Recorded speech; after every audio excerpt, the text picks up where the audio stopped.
Good morning, everyone, and welcome to CSTV. I'm Will. And I'm Isaac. Thanks for joining us live today. We have a packed show for you here, including a look at school lunches, what makes a great teacher, sports, field reporting, SOAR, and today's weather. So sit back, pay attention, and let's get started. Lunch is an important part of every school day. It gives students the energy they need to stay focused and ready to learn. But how do students really feel about the food being served, and how does it impact their day? Our reporters went around the school to find out more. So let's take a look. No matter the day of the year, the Cedar Springs cafeteria always offers staples like pizza, burgers, chicken sandwiches, deli sandwiches, and vegetables, alongside 2 rotating main courses. But having options doesn't always mean students are satisfied with what they're eating. The overall quality of the school cafeteria food it can be 50-50 because the food can either be really good or the food can be really bad. Sometimes it looks good and it could be bad, but it's always 50-50. It isn't minimum, it still tastes kind of good on a few days, like the Red Hawk Bowl. That's a really good meal. I like that. Other days, it's really lazy. The Bosco sticks, there's 2 Bosco sticks barely filling you. And other times I found mold on my grapes. So it's a variety of experiences. It's not top tier, but it's low mid. Despite criticism, some menu items stand out as favorites. What food do I enjoy the most in the cafeteria? Them Bosco sticks. And the thing that makes them better than all the other ones is that cheese in the middle. The quality of the cheese is good, the quality of the breadstick is good. You add in the marinara sauce to it, there you go. It's one of the greatest things you can eat from the school cafeteria. Food I enjoy the most in the cafeteria has to be the spicy chicken sandwich because it's reliable and it's always there. And I like it over other foods because the spicy chicken sandwich is good and it's usually what I usually get. The food I enjoy the most is probably the Red Hawk Bowl, just because I like mashed potatoes, I like chicken, I like gravy.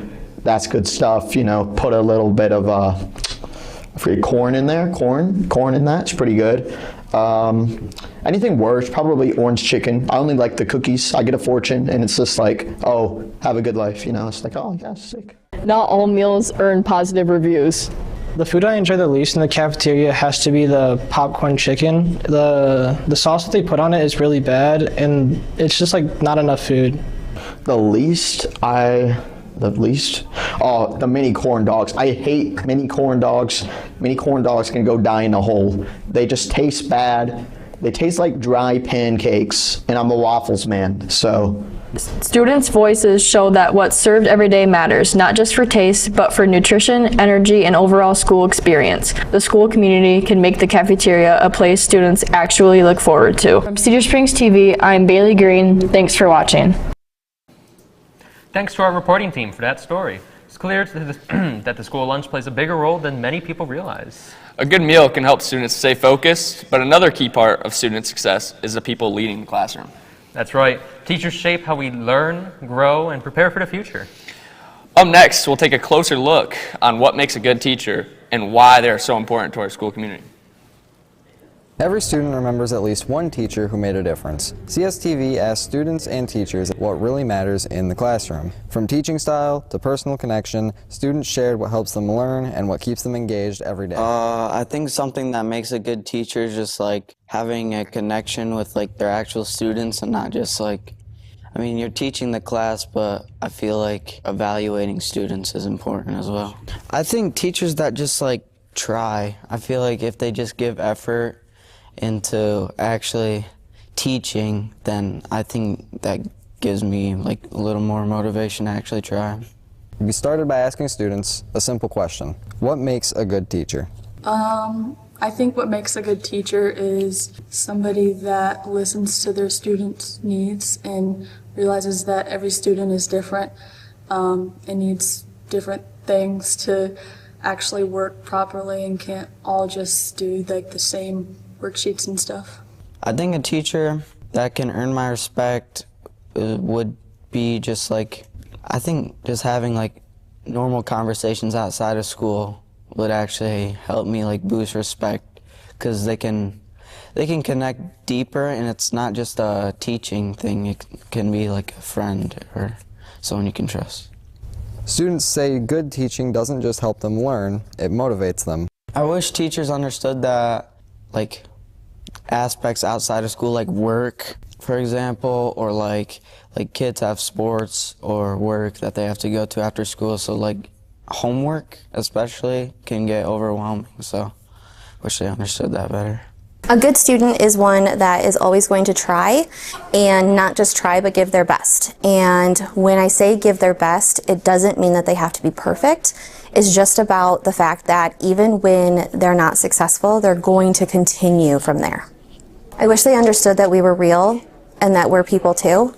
And so at the end of the day, we're not just teachers. So when I go home, I'm still a teacher, but I'm a mom and I'm a wife, and I'm doing everything that everybody else is doing too. So when you run into me in the wild, I'm just being a regular person. From patience and understanding to communication and respect, students and teachers agree that learning works best when both sides listen. When classrooms are built on trust, everyone has a better chance to succeed. For Cedar Springs TV, I'm Ryan Merrill. Thank you to all of our lovely teachers and the knowledge that they bring us. Next up, we'll be bringing it over to our sports segment. All right, take it away, Evan. Good afternoon. I'm Evan Thompson, and this is the Sports Center. Today we're going to be taking a look at previous events from the week, upcoming events, and athletes that made us better. First, let's look at the previous events. We have this week, we had basketball, we had Lowell and Caledonia for the boys, which they both lost in a tough L to Lowell and then another tough L to Caledonia. For girls basketball, a W versus Lowell, which is great for our conference, and a tough L to Covenant Christian. Wrestling took third in the Sparta Invite on the 10th, and for competitive cheer, they took second in the Red Hawk Rumble on the 10th. Next, let's take a look and send you off to a video about athletes that made us better. Athletics at Cedar Springs High School are built on more than just competition. Behind every game is a structured strength and conditioning program designed to prepare athletes physically and mentally. We spoke with 3 student athletes about what pushes them to improve and how the weight room plays a key role in their success. Who helped me become better as an athlete was, Ash, and then my coaches. The person that helped me the most was probably the strength and conditioning coach, Mr. Ash, my track coaches. They all helped me pretty much. Each strength session begins with dynamic warm-ups focused on mobility and injury prevention. Athletes use resistance bands, stretching drills, and light cardio to prepare their bodies for more intense work. There, athletes move into compound lifts like squats, bench press, and deadlifts, building full body strength that translates directly to performance on the field and courts. Strength program looks like hardworking people dedicated to their sport every day, just trying to become better, weightlifting, getting stronger, being able to do more in your sport, run faster, lift more, and just become better. So during the week, our strength program, it runs Monday through Friday in class with upwards of 200 kids a day during the school day. After the school day, we're talking somewhere between 40 and 60, I've had as high as 68 kids in the weight room. We're running most of the same programming with some of our in-season students running a little bit of a modified version in terms of volume and intensity. After school, since most of those kids are off-season athletes, we've been upping our volume a little bit more and adding in a little bit more sport-specific stuff for them. Athletes say the strength they build shows up during competition. Some of our best district success is our boys soccer team did really well this year. Made it to the state semifinals, and they worked their butt off in the weight room. I do believe that. It's not necessarily like something I feel like it's an individual accomplishment. Like it really doesn't have as much to do with me. But having set the standard for the kids to then uphold, I think it just develops norms and routines for them to, know how to attack every day with the type of intensity you need to be successful. From CSTV, I'm Logan Marshall. Thank you for watching. What a great inside look at Cedar Springs athletics. Now, let's take a look at our upcoming events for the rest of the week. On the 16th and 20th, the boys have a basketball game. For the girls basketball, the 16th, 19th, and 20th at 7 p.m. Bowling has 2 meets, the 19th and the 21st. Wrestling has 3, the 16th, the 17th, and the 17th for the girls as well. Competitive cheer has the 15th and the 17th.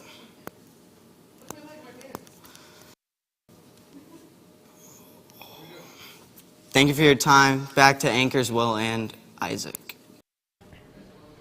Great job to all of our athletes. The effort they put in every day truly shows. Now we're taking things outside of academics. Our field reporters have been around the school talking to students and staff about topics that matter most to our community. Let's send it over to them and see what they found. Good afternoon, Cedar Springs High. This is Leo speaking, and today we're going to be looking at the behind the scenes of the new weight room. And now let's take a look at a video about that. Cedar Springs High School serves more than 1,000 students and is part of a district that has seen years of growth and change. From rebuilt parking lots to everyday life inside the high school, students say those changes have shaped how they view their education. Today we hear from one student and a few teachers as they reflect on history and changes, as well as opinions that define Cedar Springs High School. From the history of Cedar Springs schools to the changes students see today, these voices show that education is about more than buildings and classes. It's about people and growth. So my junior year, it was where the wrestling room is now, so where we had class last year.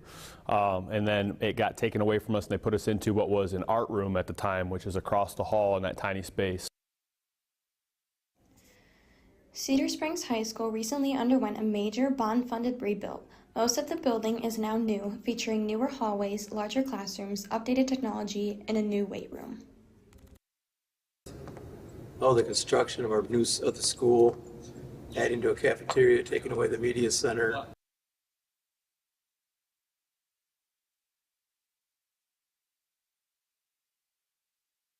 Not for the good, and I think a lot of it has to do with we preach rigor all the time. I would say most of my best memories from high school revolve around sports and events. In high school, I played football and I wrestled. At Cedar Springs High School, strongest memories often come from activities and relationships. What I enjoy most about being a student at Cedar Springs is that they have a lot of opportunities in place for their students to be able to grow and find out what they want to do in the future. Like many Michigan districts, Cedar Springs has faced staffing challenges but continues to offer a wide range of classes, electives, and student opportunities. We have more restrictions on what we serve the children, as far as sodium, fat, calories. Cedar Springs High School participates in the National School Lunch Program, providing daily hot meals, breakfast options, and grab-and-go choices that meet federal nutrition standards. Canvas was instituted while I was here, so that's a big difference. We didn't used to have Canvas, so now having slides and posting everything and working through that's a big difference. Many Cedar Springs High School students begin their education in elementary schools that look very different today. I think education over the years has changed realistically in probably a negative concept. I think there's less focus on being persistent. Academically, Cedar Springs High School students perform at or above state averages in several subject areas. However, some teachers face strict restrictions on how material must be taught. What an amazing video from our students here at Cedar Springs High School. I'm really excited for what the new weight room can bring for us. This is Leo, signing off, sending back to the desk. Thanks to our field reporters for bringing us those stories. It's always great to hear about different views from around our school. Now moving back into academics, one program that helps guide positive behavior and school pride is SOAR. SOAR stands for striving and responsibility, and it encourages students to do their personal best every day. Here's more on how SOAR is making a positive impact on our school. SOAR time is a 36-minute period during the school day that is designed to help students catch up on their assignments, stay ahead in classes, and choose where they want to go. Students utilize SOAR time in multiple different ways, from completing assignments to taking some time to regroup and breathe before the next class. I usually spend my SOAR time just hanging out with my friends as a wind down time before I have to go to my second hour. but sometimes I'll do homework that I didn't complete on the previous days. I usually go to the cafeteria for sore time, and I usually talk with my friends and work on some missing work if I have any. I spend my sore time usually just doing all my homework and stuff, and just like finishing up some essays and doing last edits. While students value sore time, there are a few suggested ways that they think it could be improved to be the most effective for their learning. I think it's helpful because it serves as a break in between two of my classes and also gives me time to catch up on homework I need to complete. I find sore time very helpful when I'm behind on things. Yeah, I actually find it really helpful. I think it's definitely made my grades better just because I had that time to study for a test that was next hour, or like had time to edit my essay, as I said previously, you know. SOAR has become part of the school experience that helps students learn, connect, and grow. Students agree that continuing SOAR time in their school will benefit their academics and how well they enjoy their time during the day. If I could change anything about SOAR time, I don't think I would, besides maybe making it a little bit longer. I don't know if I'd really change a lot about my SOAR time. I think if anything, I'd make it a little longer because it feels really short as it is. I would probably just make it more independent because there's too many people going around like screaming, scrolling on their phones or something, you know. It's just like too distracting. I would like to just be able to like hone in on my work. SOAR time gives students a valuable opportunity to manage their schoolwork, ask questions, or take time to themselves during the day. Yeah, I think SOAR is overall positive and we should keep doing it. I think SOAR overall is very beneficial, and I think it's something that the school should keep doing. SOAR is definitely something I want the school to continue doing just because like it's just very helpful. I'm not sure if it encourages doing homework at home since you can just do it during SOAR time, but I like it doing it during SOAR time instead of at home because I actually have stuff to do like that I want to do at home, you know, that I don't want to do homework. But many students agree that this built-in break time during the day has had a positive impact on their school day and academic performance. From CSTV, I'm Taylor Verdine. Thanks for watching. SOAR reminds us that small actions can make a big difference. Keep showing responsibility, respect, and pride in everything you do. Now, before we wrap up today's show, let's take a look at the weather. Know what to expect your day. Here's today's forecast. Good morning, Cedar Springs. I'm Tyler Beck with the CSHS weather segment. Taking a look at our radar, we have some slight snow showers, and taking a look east, we have near Detroit, we have some slight snow showers and the Lake Erie area. Let's take a look at our temperatures. Here in Grand Rapids, we'll be seeing at 18, and as in the west side of Michigan, we're looking at low 20s, and as we move east, in Pontiac, we're seeing a 7. Let's take a look at our weekly forecast. Today, Thursday, we're feeling 23, and tomorrow, Friday, it'll be breezy with a 100% chance of snow, with a low of 20 and a high of 32. On Saturday, we'll be feeling an 80% chance of snow, with a low of 22 and a high of 27. On Sunday, we'll have a 60% chance of snow, with a low of 12 and a high of 20. On Monday, it'll feel breezy with a 60% chance of snow with a low of 4 and a high of 16. On Tuesday, it'll be slightly sunny with a low of 1 and a high of 12. On Wednesday, it'll be breezy with a 40% chance of snow with a low of 8 and a high of 20. Thank you. Let's get back to our anchors. Thanks for our update, Tyler. Be sure to dress appropriately. That brings us to the end of the day's newscast. Thank you for watching CSTV and staying informed. Remember to work hard, be kind, and make good choices. Have a good rest of your day. And we'll see you next time.